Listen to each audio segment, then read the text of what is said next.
One evening, as the weight of an empire rested on his shoulders, Marcus Aurelius sat in his dimly lit chamber writing in his journal, not as a ruler but as a student of life. Amid wars, betrayals, and the chaos of Rome, he pondered a simple yet profound truth. The happiness of your life depends upon the quality of your thoughts. Imagine that, the most powerful man in the world, reminding himself that wisdom is not about status or power, but about mastering the mind. Now, ask yourself, what if intelligence isn't just about knowledge, but about how you perceive, adapt, and grow? What if wisdom isn't found in books alone, but in the way you face challenges, embrace change, and cultivate resilience? Today we explore 10 powerful Stoic techniques that will sharpen your intellect, strengthen your mind, and elevate your understanding of the world. These are not just ideas. They are tools. Use them, and you won't just think smarter, you'll live wiser. Every thought we entertain leaves a mark, shaping the way we see, act, and ultimately who we become. Marcus Aurelius once wrote, "Such as are your habitual thoughts, such also will be the character of your mind, for the soul is dyed with the color of its thoughts." If our minds are fields, then our thoughts are the seeds. And what grows, whether it is strength or weakness, clarity or confusion, depends entirely on what we choose to plant. We live in an age of distraction, where negativity is as accessible as air. The news thrives on fear, social media profits from comparison, and entertainment numbs rather than enlightens. It is easy to let the world dictate the quality of our thoughts, to passively absorb its chaos, and in doing so corrupt the very foundation of our minds. But we must ask ourselves, who holds the brush that colors our thoughts? Is it the noise of the outside world, or is it us? Seneca warned us, we suffer more in imagination than in reality. How often do we let worries of the future, regrets of the past, or judgments from others darken our perception? Intelligence is not just about acquiring knowledge, it is about learning to master our inner world. If we want clarity, we must cultivate thoughts that sharpen rather than dull, elevate rather than burden. The world will always whisper doubt, fear, and anger, but we decide whether to listen. Change arrives unannounced, indifferent to our plans, uncaring of our resistance. It tears through the familiar, leaving behind uncertainty, discomfort, even loss. Yet, what if we have been seeing it all wrong? Marcus Aurelius reminded us, loss is nothing else but change. And change is nature's delight. If nature itself finds joy in change, why do we, who are a part of it, resist so fiercely? We fear change because it strips away the illusion of control. We cling to what is known, mistaking comfort for security. But stagnation is not security, it is decay. Look around, the seasons shift, rivers carve mountains, and even the stars in the sky are not fixed. Everything moves, transforms, evolves. The question is not whether change will come, but whether we will allow it to teach us or let it break us. Epictetus once said, "It's not what happens to you, but how you react to it that matters." And in this modern world, where technology disrupts industries overnight, relationships evolve, and life moves at an unforgiving pace, our greatest strength lies in our adaptability. Intelligence is not just knowing, it is growing. Those who resist change are left behind, trapped in outdated ways of thinking. But those who embrace it, who study its lessons rather than curse its arrival, sharpen their minds, deepen their understanding, and rise above. Change will come. The only question is whether we will fear it or learn from it. We crave ease, yet it is struggle that forges us. Comfort lulls us into complacency, while discomfort forces us to evolve. Seneca once wrote, "Difficulties strengthen the mind, as labor does the body." If we avoid hardship, we do not spare ourselves pain, we rob ourselves of growth. We know this instinctively. A body that is never tested grows weak, a mind that is never challenged becomes dull. Yet when faced with discomfort, we recoil, seeking refuge in the familiar. We forget that every skill we have, every moment of wisdom we own, was born from struggle. The first time we spoke in front of a crowd, the first time we failed and had to rise again, discomfort was the price of every step forward. Today, the modern world offers endless distractions to shield us from discomfort.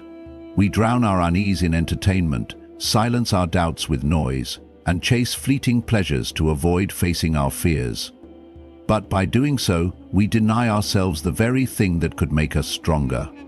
Musonius Rufus once said, "If you want something good, get it through hardship." True intelligence, true power, is found not in avoiding discomfort, but in walking into it willingly, knowing that pain is temporary, but the growth it brings is eternal.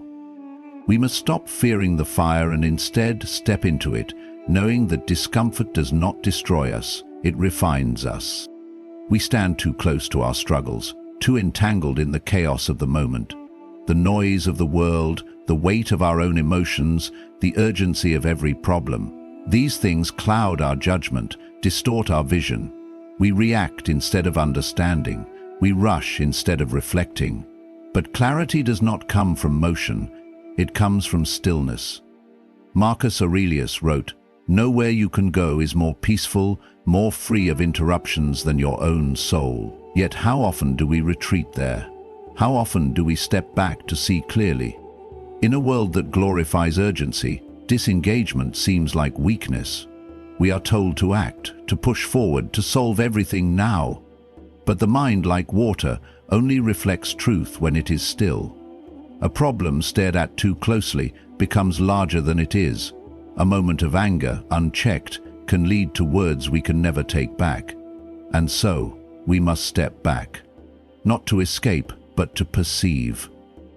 The modern world demands our constant attention. Endless notifications, relentless opinions, the pressure to be heard, to be seen, to react. But Epictetus warned us, if you wish to improve, be content to appear clueless or stupid in extraneous matters. Not every battle is ours to fight. Not every disturbance deserves our energy. In stepping back, we reclaim power, we regain perspective. We do not disengage to surrender. We disengage to see the battlefield clearly. So when we act with wisdom. We are never finished. No matter how much we know, no matter how much we have seen, there is always more. More to understand, more to refine, more to unlearn and relearn. The moment we believe we have reached the peak, we blind ourselves to the vastness that still stretches before us. Seneca warned us, as long as you live, keep learning how to live. And yet, how often do we let arrogance or comfort convince us that we already know enough? The world is not stagnant, nor are we. The mind that was once sharp dulls when left unused. The beliefs we hold can become chains if we refuse to question them. True intelligence is not found in clinging to what we already know, but in our willingness to adapt, to challenge, to reshape our understanding. The modern world shifts rapidly. New ideas emerge, knowledge expands, and those who resist change are left behind, trapped in outdated ways of thinking. But there is freedom in knowing that learning never ends. It means every mistake is an opportunity, every conversation a lesson, every failure a teacher. Cleanthes once said, "Lead me, Zeus, and you, fate, wherever you have assigned me. I shall follow without hesitation." This is not submission, it is wisdom. To walk forward, open and unafraid, embracing the unknown as our greatest instructor. Because the moment we stop learning is the moment we start fading. We see the world not as it is, but as we are. When the mind is clouded with dissatisfaction, it seeks only what is lacking, what is broken, what is unfair. But when we shift our gaze, when we learn to recognize what is already in our hands, clarity follows. Do not indulge in dreams of what you have not, Marcus Aurelius urged, but reckon up the chief of the blessings you do possess, and then thankfully remember how you would crave for them if they were not yours. How often do we move through life without noticing the things that sustain us? The air in our lungs, the people who stand by us, the lessons forged in hardship. Each is a gift, yet we ignore them in pursuit of something else, something more. But gratitude is not passivity. It is not the dull acceptance of what is. It is sharpening our sight, refining our mind to perceive with precision, cutting through illusion to see the full picture. A mind trained in gratitude does not overlook struggles, but it also does not drown in them. It sees the whole, not just the wound. In a world that demands more success, more possessions, more approval, gratitude offers an unshakable intelligence. It reminds us that we already hold more than we think, and when we learn to see clearly, we learn to move wisely, because perception is power, and gratitude is the lens that brings truth into focus. Words are easy, they spill from our mouths without effort, but true wisdom is found in silence, in restraint, in the space between sentences where understanding is formed. We have 2 ears and 1 mouth so that we can listen twice as much as we speak, Epictetus reminds us. Yet how often do we do the opposite? How often do we speak simply to fill the air, to prove ourselves, to satisfy the illusion of control? The mind that listens is a mind that grows. In every conversation there exists an opportunity, a new perspective, an untold story, a lesson disguised as an ordinary exchange. But the impatient drown in their own voices, mistaking noise for knowledge. The wise, however, wait. They observe. They absorb. They understand that knowledge is not gathered by imposing one's thoughts, but by allowing the world to speak to them first. In this modern world where opinions fly faster than reflection, where we are rewarded for speed rather than depth, listening becomes a forgotten skill. But power belongs to those who cultivate it. The leader who listens understands what others overlook. The thinker who listens unearths truths buried beneath shallow assumptions. The warrior who listens sees the battle before it begins. We do not grow by shouting into the void. We grow by quieting our tongues and opening our minds. Because the deepest intelligence is not in what we say, it is in what we understand. The world is loud. It demands our attention, fills our minds with distractions, and pulls us in 1,000 directions at once. But in that relentless noise, we lose something vital: ourselves. True intelligence, true clarity does not emerge in the chaos. It is born in silence. Silence is a lesson learned through life's many sufferings, said Seneca.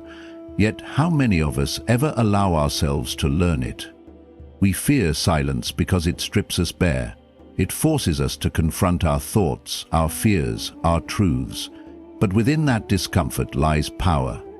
When the world is shouting, silence becomes rebellion.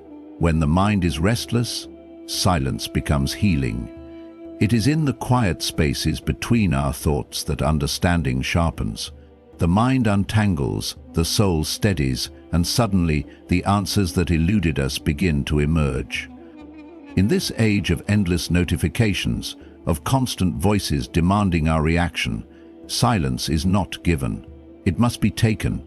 It must be carved out with intention, guarded fiercely. Because it is only when we step away from the noise that we hear what truly matters. A still mind sees clearer. A quiet soul thinks deeper, and the one who masters silence does not merely exist in the world, they understand it. We do not see the world as it is, we see it through the narrow lens of our own experiences, shaped by the walls we unknowingly build around our minds. But what happens when we step beyond those walls? What happens when we allow the perspectives of others to challenge, stretch, and reshape our own? You always own the option of having no opinion, Marcus Aurelius reminds us. There is never any need to get worked up or to trouble your soul. And yet, how often do we resist viewpoints that unsettle us, clinging to what is familiar rather than embracing what is true? Intelligence does not grow in isolation. It sharpens in the presence of difference. Every person we encounter carries a world within them. Stories we have not lived, struggles we have not faced, wisdom we have not yet grasped. If we listen, if we observe, if we let curiosity replace judgment, our understanding expands in ways we never imagined. The modern world tempts us with the comfort of echo chambers, feeding us only what we already believe, reinforcing our biases until our minds grow stagnant. But we were not meant to live in mental cages. To be truly intelligent, we must be willing to be wrong, willing to be uncomfortable, willing to let the world teach us in ways we never expected. When we open our minds to diverse perspectives, we do not lose ourselves. We become more than we were before. We walk through life wrapped in the comfort of assumptions, mistaking them for truth. But what if the ground beneath us is not as solid as we believe? What if the things we take for granted about the world, about others, about ourselves, are merely illusions we have never dared to question? If anyone can refute me, show me I'm making a mistake or looking at things from the wrong perspective, I'll gladly change, Marcus Aurelius declared. It's the truth I'm after, and the truth never harmed anyone. And yet, how many of us feared the discomfort of discovering we were wrong? Real intelligence is not about knowing, it is about questioning. It is the refusal to accept something as truth simply because it has been said often enough. It is the courage to dismantle long-held beliefs in pursuit of something deeper. In a world where misinformation spreads faster than wisdom, where opinions are mistaken for facts, the ability to question is not just valuable, it is essential. We must ask, is what I believe truly mine, or was it given to me by someone who never questioned it themselves? Are my fears real, or are they shadows cast by an unchallenged mind? The greatest minds of history did not accept. They examined, they doubted, they sought beyond the surface. We are not here to be passive recipients of the world. We are here to tear through the veil of illusion, to see clearly, to seek truth, no matter how unsettling it may be. We spend our lives avoiding hardship, cursing obstacles, and longing for a path free of resistance. But what if the very thing we see as an obstruction is in fact the way forward? The impediment to action advances action. What stands in the way becomes the way, Marcus Aurelius wrote. There is no growth without struggle, no wisdom without challenge. The obstacle is not separate from the path, it is the path. In the modern world, we are conditioned to seek ease, to believe that success comes when barriers are removed. But those who have truly achieved mastery, wisdom, and strength did not do so by avoiding difficulty. They faced it, engaged with it, allowed it to shape them. The mind sharpened by adversity becomes resilient. The soul tempered by trials grows unbreakable. When we reject hardship, we reject our own evolution. A career setback, a personal betrayal, a failure that haunts us. These are not signals to stop. They are invitations to transform. A river does not curse the rock in its path. It carves through it, shaping its course as it flows. We must do the same. So the next time we stand before an obstacle, let us not recoil in fear or frustration. Let us recognize it for what it is, an opportunity, a test, a gateway to something greater. The struggle we wish to escape is the very thing that will forge us into who we were meant to become. We exhaust ourselves trying to control the uncontrollable, waging wars against fate, against chance, against the very nature of existence. But the harsh truth is this: no amount of anger, fear, or resistance will change what is beyond our grasp. Make the best use of what is in your power and take the rest as it happens, Epictetus advised. There is power in action, but there is just as much power in surrendering to what we cannot change. In a world that glorifies dominance, we are taught that control is strength, that if we try hard enough, we can bend everything to our will. But what happens when life throws us the unexpected, the betrayal, the loss, the failure? We rage, we despair, we break. Yet, had we only understood that our true strength does not lie in resistance, but in adaptation, we would have found peace. A storm does not ask for our permission before it arrives. We cannot command the waves to be still, nor the winds to be gentle. But we can navigate the storm. We can steady our ship. We can choose how we respond. There lies our freedom. The mind that clings to illusions suffers, while the mind that learns to let go becomes unshakable. So let us master the one thing we can always control, ourselves.